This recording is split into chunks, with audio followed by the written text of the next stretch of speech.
Bonjour à tous, EG est donc de retour.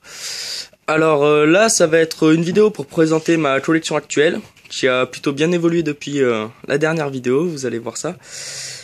Concernant mon absence, alors c'est que j'ai été très occupé, j'ai commencé à travailler, j'ai déménagé, et aussi que pour moi, pour ma part, mes vidéos, je les trouvais pas suffisamment intéressantes pour les continuer. Surtout au niveau de l'oral, je trouvais que j'avais pas assez d'aisance. Donc je vais réessayer et on verra bien si ça me plaît, je continuerai. J'ai déjà quelques idées de vidéos, je vous en parlerai enfin. Voilà, donc pour la suite, mes vidéos viendront par à coup. J'en mettrai 2-3 à la fois. Et ça viendra environ une fois par mois ou tous les 2 mois. Enfin, je verrai en fonction du temps que j'ai. Donc je vais commencer. Alors, ma collection. Bon, je vais d'abord... vous la présenter comme moi je la vois. Je vous ferai un plan d'ensemble après. Je vais pas citer tous les noms de DVD parce que déjà l'ancienne vidéo était assez longue et que j'estime que ça n'a pas grand intérêt de réciter les DVD. Je m'arrêterai sur certains DVD en particularité dont j'ai envie de parler. Il y en a beaucoup que je vais passer et que je parlerai pas mais qui valent le coup d'être parlé. Mais avec une collection comme celle-là, c'est assez difficile. Donc voilà, c'est parti pour la... Je pense actuellement, on m'a dit que non sur mon ancienne vidéo, mais je pense que maintenant je peux m'en vanter, avoir la plus grande collection de DVD de catch en France. J'attends toujours la personne qui mettra une photo de la sienne battant la mienne. Bon, c'est parti.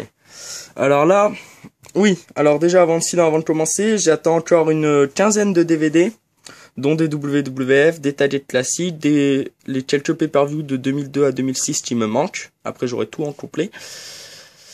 Et aussi, j'ai un lot de 120 DVD indépendants, japonais, Ring of Honor, qui m'attendent, qui me sont réservés. Il faut juste que je trouve la somme, j'ai quelques mois, donc ça va se faire. Je me remettrai sûrement une vidéo concernant ces DVD, ou même au moment où je recevrai le colis, je ferai peut-être une vidéo en direct. Enfin, on verra bien. Sachez que j'ai environ donc 140 DVD à venir, en plus de ma collection. Donc là, on commence avec ma collection de WWF. Attendez, je cadre. Voilà, donc les WWF sont des DVD très rares et assez chers, d'une valeur allant de 10 € pour une affaire à facilement 15 à 20 € sur internet pour un prix moyen, et pouvant aller à 50, 70 €, même voire plus, si vous les trouvez neufs. Donc si vous les trouvez, n'hésitez pas 2 minutes, achetez-les. Si jamais les shows ne vous intéressent pas, achetez-les quand même, je vous les rachète. Même plus cher que le prix que vous les avez achetés, ce sont des DVD plutôt rares. Pour la petite anecdote, pourquoi ils sont rares? Je pense que vous le savez, sinon c'est que, bon, vous n'avez pas beaucoup de connaissances. En 2002, la WWF, donc World Wrestling Federation, a eu un procès de la WWF des Pandas, World Wild Foundation, justement pour le nom et pour le logo. Ils ont donc dû changer le nom et le logo et ont plus eu le droit de vendre l'ancien logo. Donc ça a été réédité justement avec des talets classiques, sauf que le logo, talet classique c'est une exception, c'est les seuls DVD justement le logo n'est pas flouté, mais dans des coffrets comme eux, si vous avez des matchs de l'époque WWF, le logo sera flouté. Donc c'est là que ces DVD sont intéressants, parce que le logo de 1 n'est pas flouté, et que de 2 sont des originaux, car ils n'ont pas pu être vendus après mai 2002. C'est-à-dire que si vous en trouvez, il a dû être acheté avant mai 2002, donc pour conserver un DVD de cette époque en bon état, voilà, faut avoir de la chance. Enfin bref. Donc mes WWF, ça fait partie donc des DVD les plus rares de catch qui existent. Là, il y a particulièrement les Survivor Series qui sont intéressants. Invasion qui est un show assez connu mais qui n'est pas le meilleur non plus. Et Vengeance 2001 sur lequel je vais m'attarder, un de mes 2 premiers WWF. Vengeance 2001, pour ceux qui le savent, c'est le soir où le premier champion indisputé va être couronné, d'où la phrase mythique, Chris Jericho qui bat The Rock et Stone Cold Steve Austin durant le même soir. C'est un des shows les plus mythiques de l'histoire du catch. Voilà, c'est un show à avoir, donc l'avoir en WWF en très bon état, je suis assez heureux. Bon, on continue avec les talets classiques. Alors là, ma façon de ranger peut être discutable, même très discutable. Je n'ai pas rangé par ordre chronologique, mais par show. D'abord mes Royal Rumble, 89, 90, 91, 92, 93, 94, 95, 96, puis les SummerSlam, 88, 89, 90, 91, 92, 93, 98, 99, ensuite les Survivor Series 87, 88, 89, 90, 91, 92, puis les King of the Ring, 93, 94, 95, 96, 97, 98, 99, 2000. Suivi des In Your House, 1, 2, 3, 4, 5, 6, 7, 8, 13, 16. Le WrestleMania 15 avec un des DVD d'Austin. Quelques autres shows, des shows se déroulant en Europe ou d'autres shows. DVD sur Triple H, un Best of Raw. Ça, c'est les 3 édités en français, les seuls et uniques 3 édités en français que je vous conseille d'avoir. Donc WrestleMania 2000, et Survivor Series 2005, Armageddon 2005, New Year's Revolution 2006, Royal Rumble 2006. Donc concernant les télés classiques, ce sont des DVD aussi plutôt chers, mais qui valent énormément le coup parce que c'est quand même des anciens shows. Donc voilà, pareil, c'est des DVD pour moi qu'il faut acheter. Les prix, c'est environ voilà une moyenne de 10 € le taille classique, en sachant qu'il y a quand même 2 DVD dedans. 10 €, ça reste quand même un bon prix. En général, on les trouve assez facilement dans les alentours des 15 €. Ça va peut-être augmenter en fonction du titre. Enfin bref. Donc je rappelle que le logo WWF n'est pas flouté. C'est la chance qu'on a eu en Europe parce que c'est une exclusivité Silvervision. C'est pour ça que les Américains n'ont pas de taille classique et n'ont pas la chance d'avoir les anciens shows avec un sans flou, parce que je souligne bien ce terme parce que c'est assez désagréable de regarder des matchs où l'arbitre, le dessous de ring, les angles, les caméramans, enfin un peu tout est flouté, c'est assez gavant, mais bon, c'est pas grave. On enchaîne. Donc là, pour ceux qui se demandent qu'est-ce que c'est tout ce bordel, c'est mes historiques d'achat, vente, de collection, mes listes de DVD, enfin tout ce qui est paperasse pour ma collection de DVD de catch. Je vais l'enlever. Mais voilà, c'est quelque chose que je tiens assez à jour. Là, j'ai quelques papiers à remettre. Enfin bref. Ensuite, donc là, il y a un No Mercy 2008. Je l'avais regardé. C'est un DVD que j'ai en double, même plus qu'en double. Je parlerai de mes doubles juste après, ils sont au-dessus. Vous inquiétez pas. Donc là, ensuite, on enchaîne donc avec les DVD WWE. Donc là, l'année 2002. Donc oui, je répète, ils vont tous être complétés. J'aurai de Judgment Day 2002, donc le premier pay-per-view. Premier pay-per-view sous le logo WWE et non WWF. Donc c'est à partir de là que doit commencer votre collection, entre guillemets. J'aurai tout de Judgment Day 2002 à SummerSlam 2012. Excepté Capital Punishment 2011, que je trouverai sans trop de problèmes. Donc l'année 2002. Là, pareil, les shows.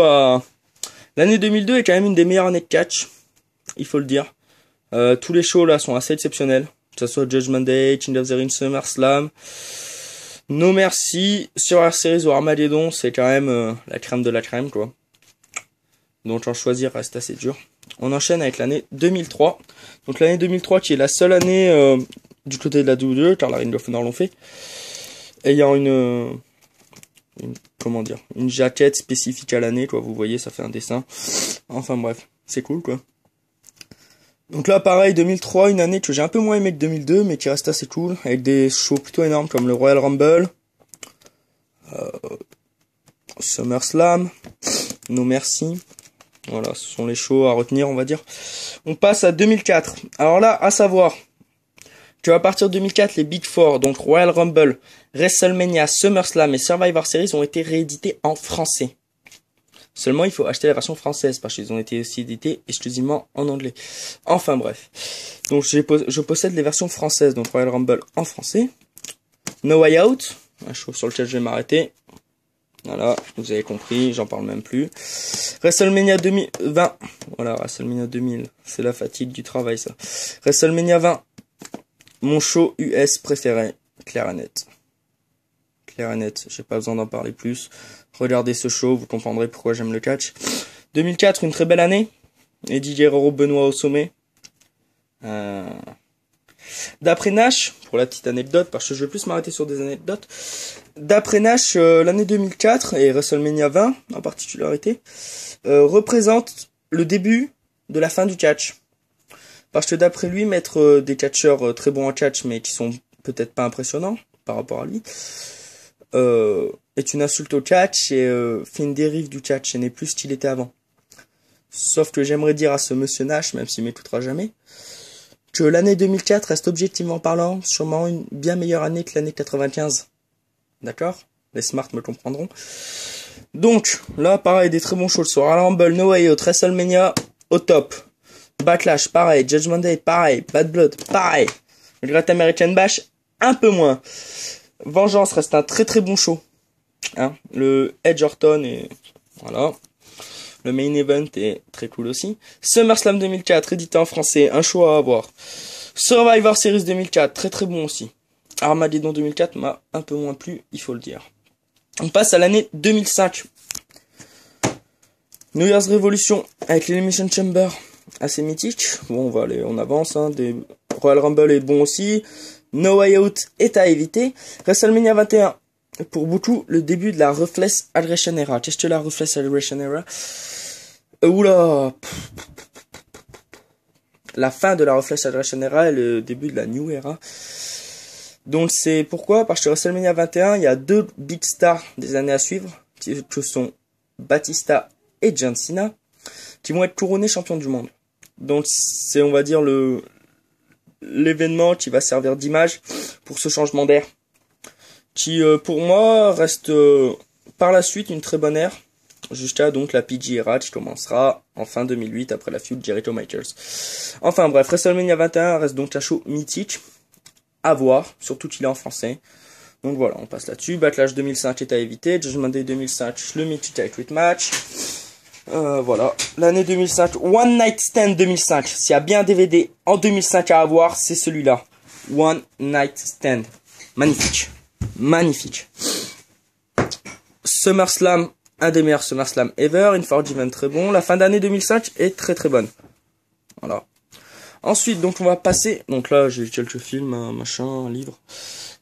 La face cachée du catch. Un très bon livre où on apprend pas mal d'anecdotes. Intéressant. À avoir, honnêtement. En plus, c'est un des rares livres écrits en français concernant le catch. Ensuite, donc on enchaîne avec de là à là, les DVD spéciaux donc sur Catcher ou autres, édités en anglais, donc pour la plupart de avant 2006, certains ont été édités en 2006, donc voilà, 2 DVD sur les divas, Before the World Superstar, bon jusqu'à là c'est pas très intéressant, lui il est à éviter, il est très très court.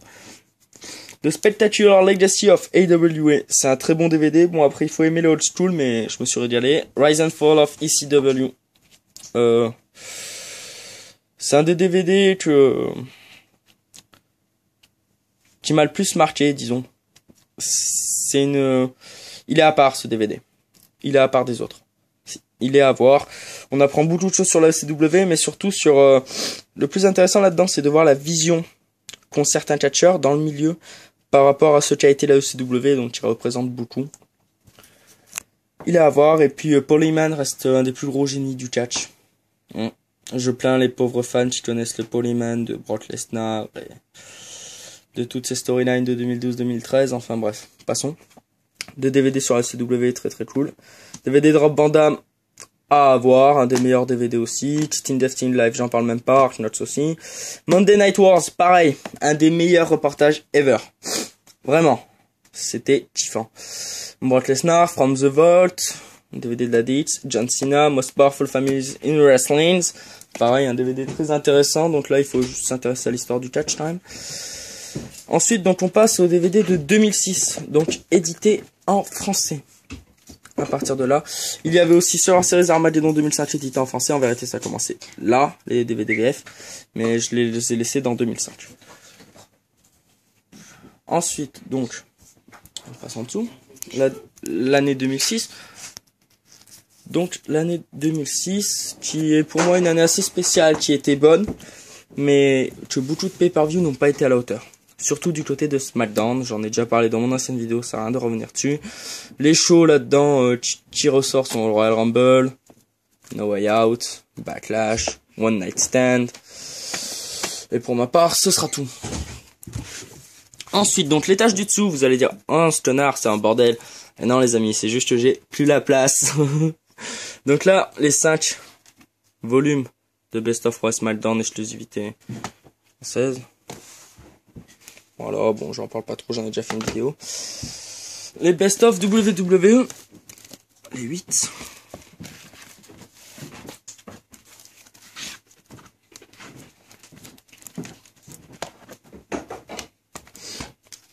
Donc là, ensuite, on passe donc.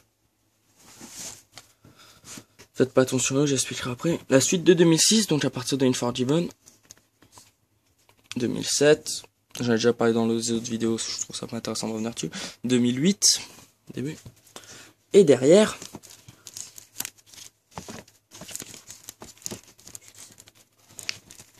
se trouve la suite.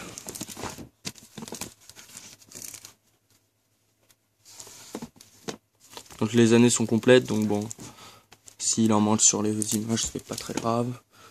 Vous me faites confiance.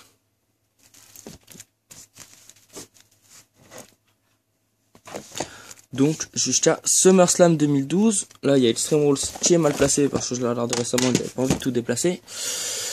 SummerSlam 2012, donc le dernier pay-per-view édité par Silver Vision. Donc niveau pay-per-view, je me suis arrêté là simplement parce que la WWE ne me convient réellement plus et j'ai plus aucune envie de suivre les storylines. Je regarde quasiment que d'anciens shows, donc j'ai pas envie d'acheter les nouveaux DVD à moins que je les trouve à un bas prix. Enfin bref, on verra. SummerSlam 2012 était donc pour moi le DVD niveau pay-per-view qui allait s'arrêter. Voilà.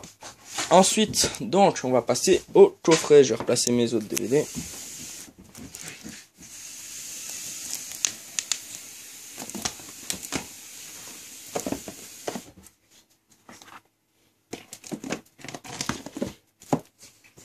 Donc là se trouvent les coffrets de DVD. Enfin, les coffrets sortis en français. John Morrison, Perfect, Triple H, Bret Hart. C'est un DVD assez intéressant, des derniers DVD de Silver Vision, pareil, qui m'a beaucoup plu. On va passer au coffret WWE. Je vais faire un plan d'ensemble. Ah, pareil, le top 50 Superstar est assez critiqué, mais j'ai bien aimé le reportage. Voilà. J'en ai pas mal qui sont encore neufs, hein, comme les pay-per-view. Je vous ai déjà dit lesquels sont les meilleurs. Si vous voulez des reviews spéciales concernant ces coffrets, parce que j'ai pas le temps de m'attarder, ça fait déjà 18 minutes. Vous me le dites et je les ferai si j'ai le temps. Je vous dirai par écrit. Vous pouvez aussi voir qu'ils sont quand même tous majoritairement en très bon état. Donc là, on passe en dessous. Et ils sont bien rangés à ma façon. Hein, quelle est ma façon? Vous le devinerez. Là, les annuals. Ensuite, WrestleMania, mon WrestleMania Anthologie, un petit chef-d'œuvre. WrestleMania 22, 23, 24, 25, 26, 27, 28, le 1 live in UK. Donc là, ensuite, on va passer à des DVD hors WWE qui ont une certaine valeur, parce que donc ils ont été certainement pas édités en France, mais qui sont assez durs à trouver, qu'il faut faire importer, qui restent assez chers. Donc ces DVD ont une bonne valeur. On va commencer avec les TNA, Total Non-Stop Action. Donc simplement, tous les pay-per-view, c'est ça en bas, je reviendrai sur les coffrets après. Du premier, Victory Road 2004.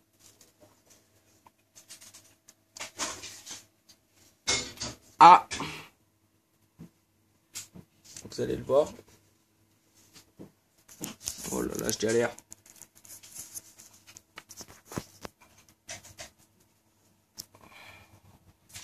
Alors j'ai tout de complet jusqu'à Destination X 2012. Si je ne me trompe pas, il me manque seulement 4. Donc pas énormément, j'essaierai de les trouver, mais c'était pas une priorité. J'ai acheté ce lot d'un coup, ce qui m'a assez ruiné. Donc là les DVD spéciaux sortis en français. Culture Catch aussi, je savais pas où le mettre, le DVD sur John Cena. Le Mondo Catch et d'autres DVD de magazine. Et là-bas, les DVD CMLL et les derniers DVD TNA. Là sont les Best of TNA originaux d'Angleterre. Best of X Division volume 1 et 2, Best of Bloodiest Brawls volume 1 et 2 entre guillemets, Best of Raven Nevermore, Still Return of an Icon, The Best of Samoa Joe Unstoppable, The Best of Christopher Daniel, The Best of AJ Styles, The Best of Jeff Hardy, Best of Tag Teams, Doomsday, The Best of Abyss, Best of 2007 et Ultimate Matches en original. Vous allez dire je l'ai en 2 fois. Eh oui, il est où le problème? Si vous saurez tous les matchs que j'ai en 2 fois, même en 5 fois, vous serez dégoûté de la vie, mes pauvres. Enfin bref, voilà, ma collection TNA, assez jolie, hein, pour tous les petits chichis, ton scène DVD TNA, tour après, qui se prennent pour des petits smarts, là. Enfin bref, bon, je dis ça, mais je suis loin de tous les avoir vus. Pour le moment, j'en suis à Unbreakable 2005, je les regarde à mon rythme, et voilà, il me reste tout ça. Après, j'ai regardé quelques matchs par-ci, par-là. Dans les planètes 4, j'en ai vu quand même la plupart. Voilà. Là, vous avez la plupart des pay-per-view TNA du départ. En sachant que la TNA a quand même commencé en 2002 et clairement marché par weekly pay-per-view qui n'ont pas été édités en DVD. Là, je parle réellement de pay-per-view de 3 heures. Enfin bref. Ma collection TNA qui est vraiment un des bijoux de ma collection. On passe en dessous. Les DVD, la IWA Mid-South. Alors, qu'est-ce que la IWA Mid-South? Une des fédérations indépendantes les plus mythiques, réputées, anciennes, qui ont un style aussi de deathmatch, mais qui ont de tout. Il y a la plupart des catcheurs. Beaucoup de catcheurs sont sortis de là, quand même. La plupart des talents indépendants ont quasiment commencé là, ou ont beaucoup catché là. À la 12, il y a quand même Claudio Castagnoli, Cesaro, et d'autres hein, qui sont passés. CM Punk. Les CM Punk Crisero que vous voyez dans le DVD de CM Punk viennent de cette fédération-là. Donc moi là j'ai les best-of, mais qui ne sont en réalité pas des best-of. Ce sont pas des cassettes, hein, regardez. Là, en fait ce sont pas des best-of, c'est des compilations, on va dire, des shows dans l'ordre chronologique. Donc là ça représente donc de 3 novembre 2006 à la fin de 2008, quoi, décembre 2008, je sais pas quelle est la date et la date du jour. J'ai le de Ted Petty Invitational, qui a un tournoi assez réputé, très très bon aussi. Alors, pour vous montrer un peu, volume 6, 10 DVD à quoi ça ressemble. Ce sont des DVD R. On va y aller doucement, j'y tiens.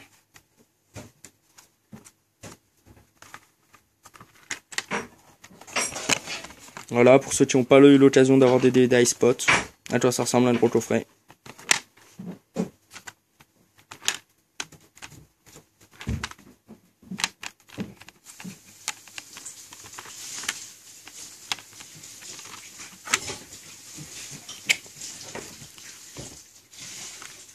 C'est magnifique. Imaginez tous les DVD que ça représente.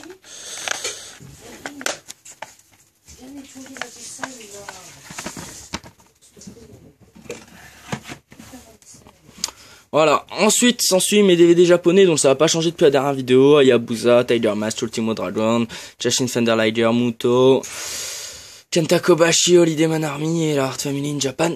Et ce DVD, j'ai une petite anecdote à raconter là-dessus. The Last of Nigel McGuinness, dédicacé par Nigel himself. Qui est Nigel McGuinness? Vous le connaissez peut-être sous le nom de Desmond Wolf à la TNA, ou sinon Nigel McGuinness, le talent indépendant. Si vous êtes uniquement fan de WWE, il a fait parmi les plus gros classiques indépendants face à Bryan Danielson, Daniel Bryan, vers 2006. Enfin bref, pour la petite histoire, donc ce DVD, je voulais l'acheter, je voulais me faire plaisir, je venais de finir la saison. Donc je voulais commander l'édition spéciale parce qu'ils disent de 2 éditions. Et sauf qu'au moment de commander l'édition spéciale, je me suis rendu compte qu'elle était déjà vendue, stock épuisé. Donc j'ai pris l'édition normale. Et j'ai fait un paiement par PayPal, donc j'ai laissé un petit mot à Nigel, parce que c'est Nigel qui vend lui-même ses DVD. Je lui ai demandé de me le dédicacer gentiment, on a parlé un peu de catch par la suite. C'était assez énorme pour moi de parler de catch avec un des meilleurs catcheurs indépendants ever quand même, il faut le dire. Et en fait, dès que je reçois ce DVD, déjà je vois énorme euphorie, la dédicace, mais surtout Director's Cut, Tu veux dire édition spéciale, c'est-à-dire que le mec m'a envoyé l'édition spéciale au lieu de l'édition normale. L'édition spéciale a une grosse valeur sur internet, donc c'est vraiment un DVD que sentimentalement maintenant fait partie des chefs-d'œuvre de ma collection. Voilà, The Last of Nigel McGuinness. Et honnêtement, c'est pas vraiment un reportage, on le suit plus sur sa dernière tournée indépendante. Et plus sur son impression après une carrière, son vécu et sa vision du catch. C'est assez troublant, assez prenant. Et c'est vraiment énorme de voir... Quand on est fan, on voit pas le catch sous cet angle. Encore moins le catch indépendant. Enfin, certaines choses, oui. Mais beaucoup de choses, non. Et je pense que même il est intéressant, même pour les fans uniquement de jeu, d'acheter ce DVD. Réellement, c'est pas pour faire de la pub. Car... on s'imprègne durant le reportage de ce que c'est qu'un catcheur indépendant, de Stevie. Le catch indépendant est quand même réputé pour être de très bonne qualité en US. Faut pas se mentir, on a beaucoup de tissus. Enfin bref, un DVD à avoir. Honnêtement, si vous connaissez rien ou beaucoup au catch indépendant, ça change rien. Il y a quelque chose de prenant dans ce DVD. J'en ferai sûrement une review un peu plus complète. Enfin bref. Donc là, ma collection de TNA IWM It's House. Avec du recul. Elle est jolie. Hein. Ensuite, donc je vais finir avec ma collection. Un petit passage par ma télé.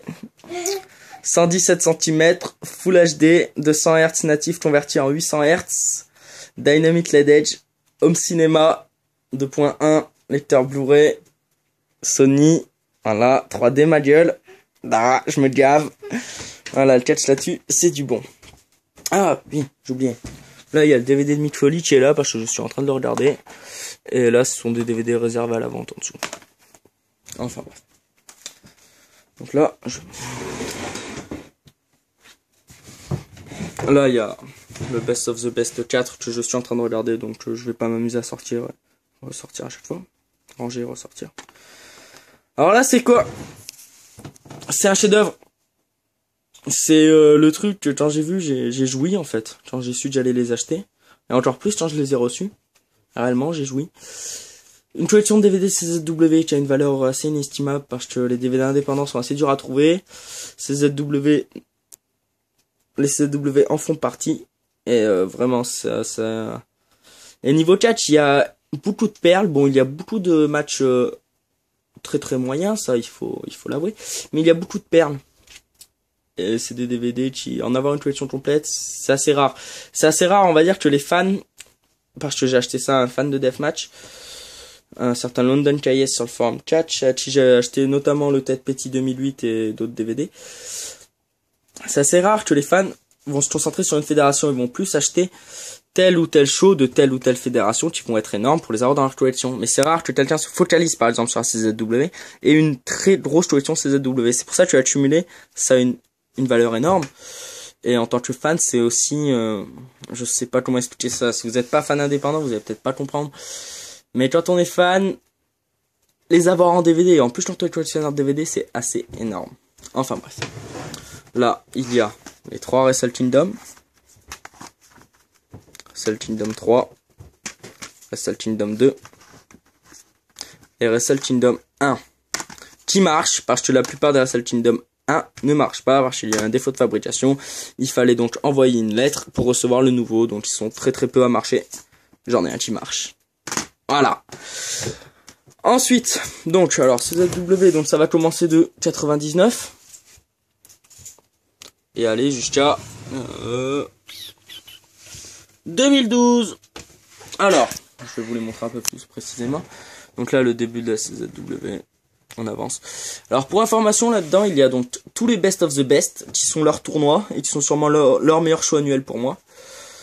Après peut-être le Tournament of Death qui est spécial. Et tous les Cage of Death jusqu'à 2012. Donc c'est assez énorme.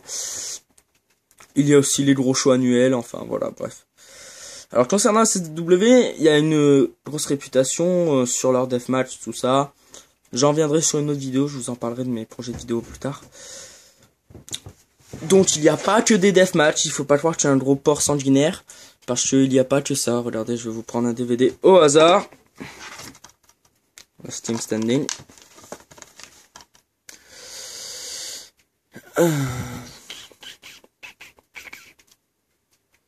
Ah, bah là, il y a même pas un deathmatch. Voilà, DVD au hasard. Deathmatch. En moyenne, il va y avoir 1 à 2 deathmatch par show.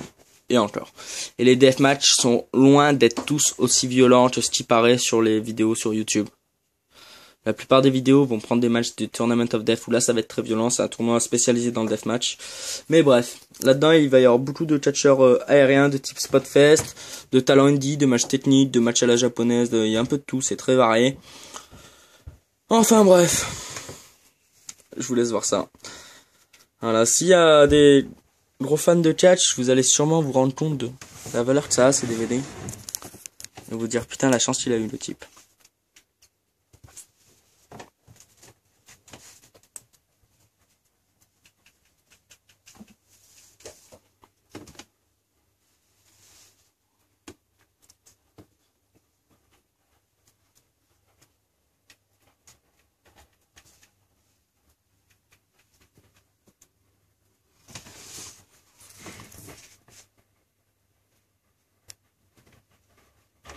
Ensuite, CZW Germany, World Triangle Tour, donc c'est les fédérations de deathmatch Big Japan Pro Wrestling, CZW et WXW qui font des shows en partenariat. Des shows de la WXW, une fédération allemande, là ils sont basés aux États-Unis. Une fédération allemande de deathmatch aussi, dans le même style. Là, des IWA East Coast. En originaux, ça reste des DVD. Bon, la qualité est très moyenne niveau catch, il faut le dire. Mais ça reste des DVD indie, ça me fait plaisir de les avoir. La IPW, le XWF et catch français. Voilà, concernant ma collection indie en plus de là-bas. Vous avez vu la plupart, si vous voulez des avis sur des DVD en général ou des questions, vous me dites. Là, je vais vous parler donc, tous ces DVD sont des doubles, sont réservés à la vente. Je vous laisse voir de plus près. S'il y en a qui vous intéressent, vous me contactez. Je les vends à 5 € le simple. 10 € le coffret. Prix de l'eau. On peut s'arranger pour des échanges, pour plein de trucs. Enfin, vous n'hésitez pas à me contacter, on en parlera après. Je fais des envois, bien sûr. Tout cela, ils sont 9 sous blister.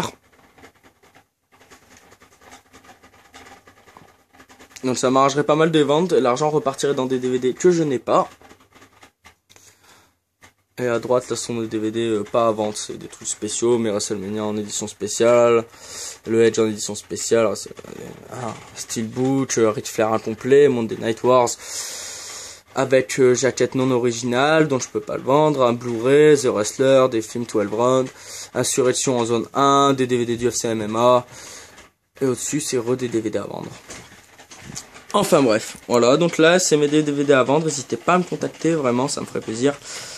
Que ce soit par mail, par numéro de téléphone ou par YouTube. Je vous remonte une dernière fois ma collection et je vous parle de mes projets de vidéo. Donc alors, concernant mes vidéos, je pense faire une vidéo pour rebondir sur comment monter un match de catch où il y a plusieurs vidéos en français sur YouTube qui est intéressant, je vous donnerai ma vision. Je ferai aussi une vidéo donc sur l'histoire du hardcore